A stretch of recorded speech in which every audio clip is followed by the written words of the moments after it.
So if I have a plastering business and I want a consistent flow of inquiries so I can generate more revenue every single month, what would you recommend when it comes to marketing strategies?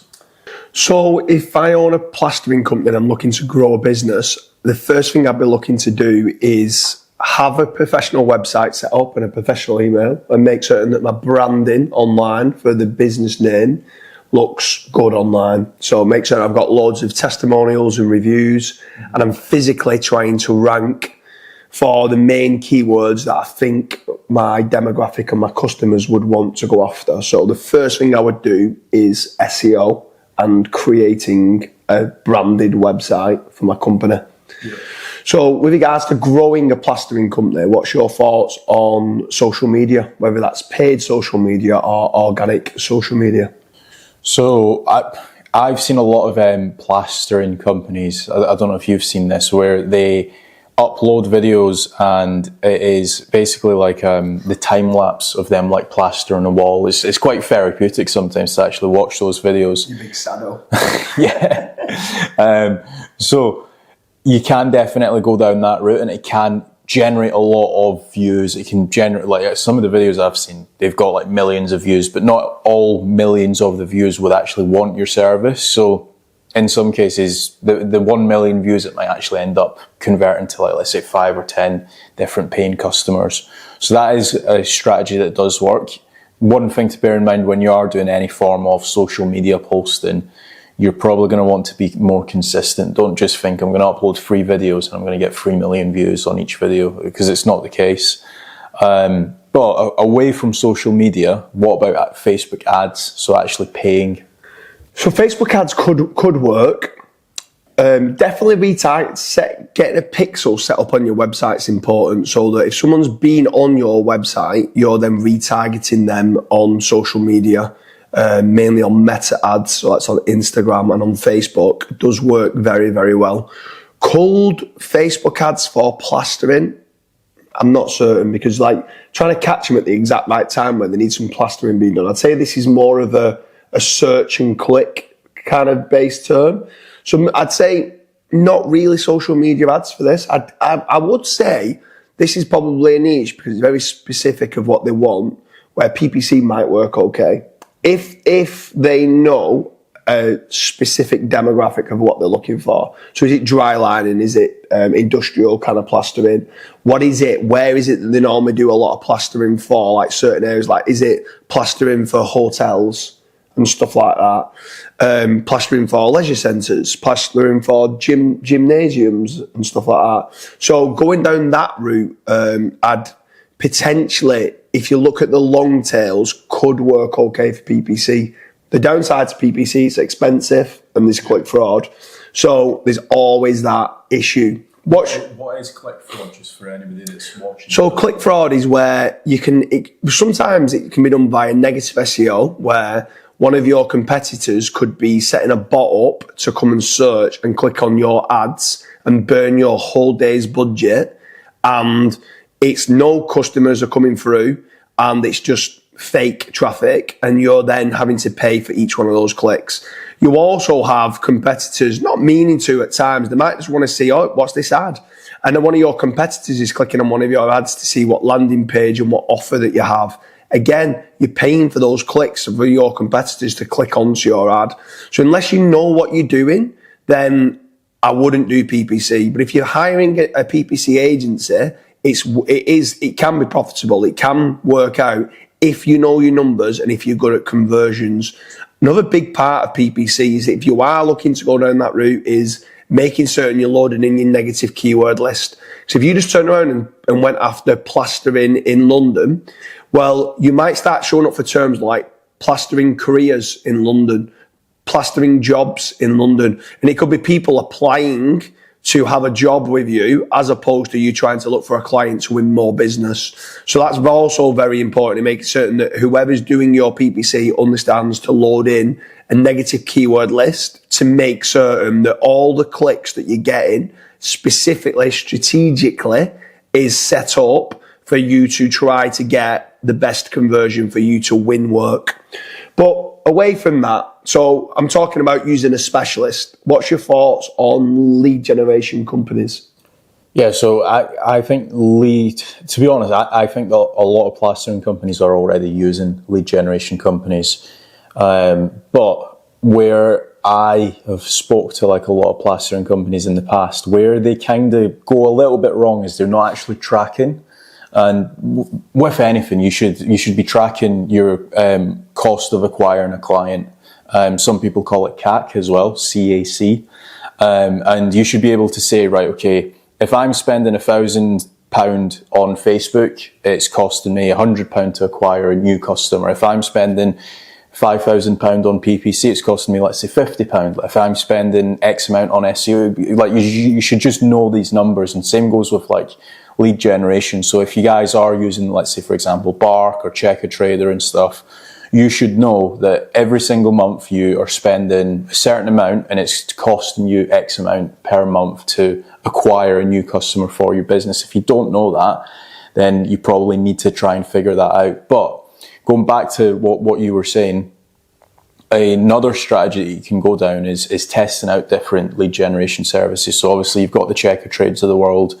FatRank is obviously another good lead generation method to go down, because they actually, or you don't need to pay them at all until you've actually converted that job and you've actually got the money into your business bank account. Until basically once you've completed the actual job, that's when you pay FatRank. So it might be a little bit biased here, but it's probably the best strategy that I would go down if you do meet the criteria, that is. Yeah, I think if you are a plastering company business owner and you are looking to grow, something that Kaz has touched upon there, if you head on over to fatrank.com, then fill in the form on there and you'll go through an onboarding process to see whether you qualify.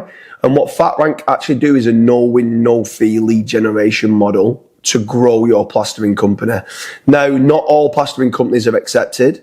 We need to make certain that you've got a professional email, a professional website, that you're looking good online, that you can be able to convert those leads into orders, make profit. Once you make profit, you just pay a percentage of the profit over to FatRank.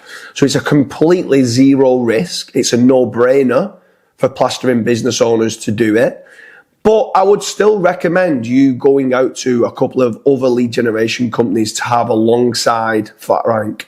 FatRank might not yet approve you. They might say that you're not quite ready to take the leads. You don't have a sales team to be able to respond quickly enough for the leads that's being generated. And then from there then, if you went to places like Bark or Check a Trade or Build a Builder or Trust a Trader, they also might be able to generate you different types of leads that's coming in. The only downside to a lot of lead generation companies is that you're paying on a cost per lead basis, and that might not guarantee you any profits. The FatRank lead generation model for plastering businesses looking to grow guarantees an ROI. That's the big difference. But go out and work out your numbers. Go and use 2 or 3 different lead generation companies like Bark, Check a Trade, Build a Builder, Trust a Trader. See which ones are converting best for you, and also maybe try to start using FatRank with Bark, as well as doing your own SEO to generate your own leads. The holy grail of a successful plastering company is if you can start to generate your own leads. Don't become reliant on a lead generation company. Now, I'm doing myself a disservice because, we want you as a client, if you're good, as a plastering company, to come through FatRank and we provide you with your leads. But what I'm telling you is, if you can generate your own via social media ads or PPC or SEO, that is where you're wanting to be working towards long term, as well as them making certain that you're keeping busy and using some lead generation companies. So what's your thoughts then on anything to do? Would you ever do any traditional type marketing, TV ads, radio ads, billboard ads? No. Again, for something like plastering, if you went and ran like a 60-second ad on BBC or Sky or whatever, it's just going to cost an arm and a leg. You can't really track it as well, how many people have visited your website or how many people have inquired from that ad. Everything that we've suggested up until now, You can track the KPIs. You can say, right, okay, I've had 15 leads from my own website from the SEO campaign. I've had 10 leads from PPC. I've had 2 leads from Facebook ads. I've had 25 leads from FatRank. And this is how much it's cost me. Whereas with traditional, like if you went and got like a big billboard near your house or wherever, you don't know how many people have seen that. You don't know how many people have came from that billboard, and same goes with like radio and stuff.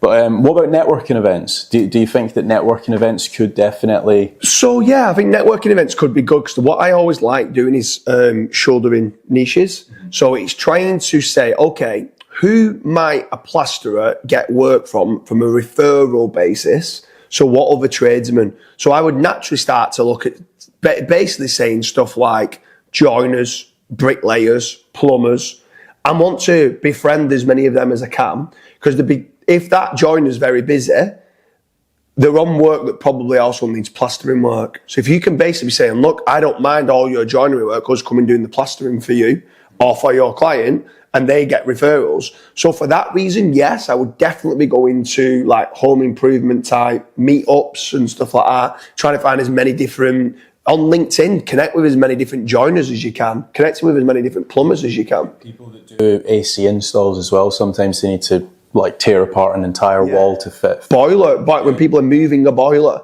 then the damage behind there needs plastering and stuff like that. So trying to think outside the box of who you could network with, and then try to make sure, I mean, the word of mouth inquiries are probably the highest converting jobs that you'll ever have. The only issue is they don't come around often enough. And that's why you need to try to get a consistent flow of quality inquiries coming in on a day-to-day basis that might not convert as well as word of mouth, but you want to try and get all of these things for you then to be able to grow your plastering company.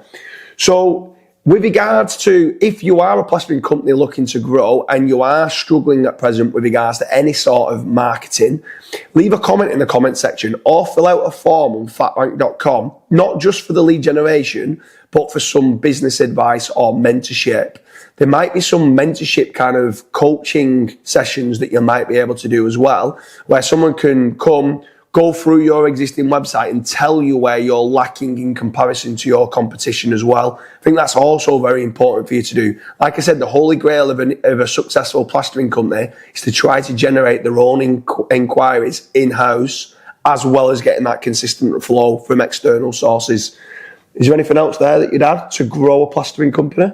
No, I think that's it really. I think we've covered everything. Obviously, one added tip as well is, if you guys do have like a bigger team, let's say you've got a few vans on the road, you can definitely go to property development companies as well and offer your services. Because if you've got like, let's say 10 vans and they're building out 300 homes, you'd very quickly be able to build like a trust. And obviously you need the case studies and stuff. So that's where the branding, the website and stuff comes in. But for the more established guys, that is also another way of doing it. I think why you just mentioned that, another big one for plastering companies would be just spending that extra bit of money on getting a good graphic designer to sort your branding out so it looks good. And then go and get all your vans sign written. Go and get the name of the brand all over it so people know who you are. When you go and pull up on a construction site, they know who you are. And then other joiners or other plumbers might see it, or someone might be on the motorway behind you and get your number to say, oh, I need a plastering company. So that's free billboard advertising on a vehicle that you're getting everywhere you're driving. Someone's seeing your brand and telephone number and website. But go and make certain it looks quality. Don't just have a white van. Get it sign written up properly and get that branding bang on. So then when someone does go and search you online as well, the knock-on effect from there is not only does it look nice, the branding, you've now got lots of testimonials and reviews and case studies to say that you are the best plastering company that they could choose for the works that they need to be done.